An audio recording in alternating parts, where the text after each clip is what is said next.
Hello again, this is Angela Panzer, teen librarian from the Adrian's Memorial Library, and today I'd like to share with you one of my favorite things, growing orchids. And keeping orchids alive have been very difficult for me for a long time. I always wound up killing them. But I have found a new trick and I'd like to share that with you. So when you first were to purchase an orchid, they usually come in a ceramic pot, and on the inside is a plastic container that actually holds the entire roots of the orchid. Now, I want you to know that these flowers here bloomed just this past month, and I've had this plant for over a year. For me, that's really good for an orchid. I usually kill them within 6 months. But I'm going to show you what I did to make sure that this orchid was happy in my house. So the biggest problem with orchids is knowing how much water to give it. You always wind up overwatering it or giving it too little water. So it would either dry out or get too wet and it would get all moldy. So one of the things I do, and I learned this when I was in Iceland a couple of years ago. I was staying in a B&B that was owned by a florist, and they had their orchids sitting in water all the time. And I just was amazed. And this is what they did. First, they found a glass container that would be clear. You could also use a cup that was big enough for your plant, and then you would put marbles or rocks just to give it a place for water to collect. Then you take your plant out of its original pot and then put it in the new pot. Here I have another orchid that I have put in here. Here's one with even bigger flowers. If you give them water, but don't overwater them, they'll live for a long time, and these flowers will last a long time. I think I bought this in February, and it's now April, and they're still blooming. You fill up a cup of water,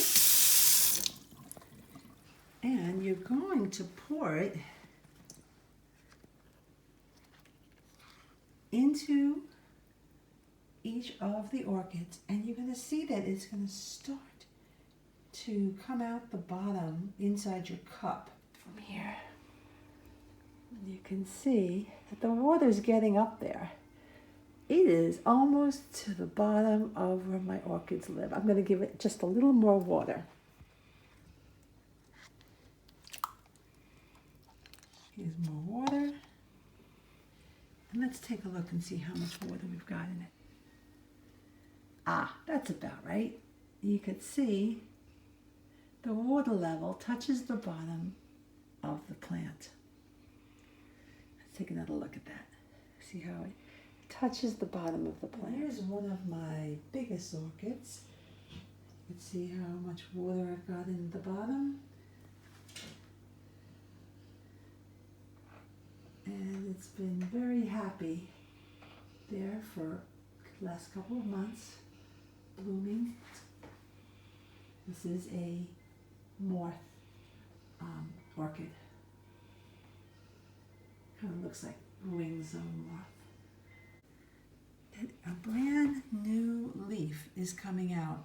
So it does like being in this situation. I think what really is happening is that my house is dry, especially in the wintertime. So having this extra water directly underneath it is giving the orchid humidity, so it is very happy. Another good thing to do is when you see your leaves getting dusty, you're going to want to give it a little shower very gently in your sink. There's another new leaf coming out of this orchid, but you could see that the leaves do need to be rinsed off because they're dusty.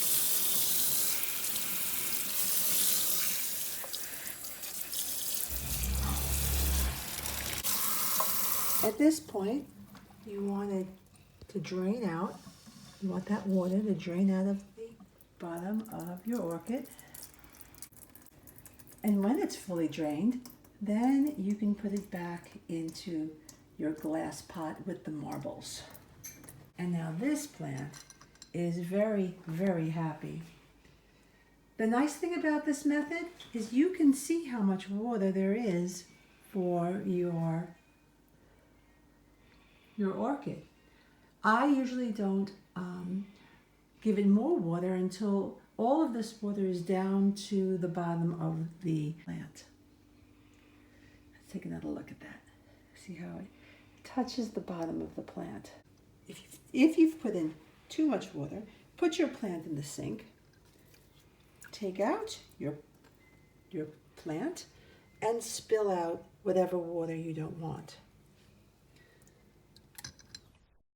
If you'd like to try growing orchids, I would start with a small one. And you can see I just used like a little mason. So I hope you have some new ideas on how you can keep orchids. And you can see right here I have my 2 orchids. These are the oldest orchids I have. And each one of these have bloomed each year for me very successfully. They must be about 4 years old. Hope you have some success with your orchids. Bye-bye.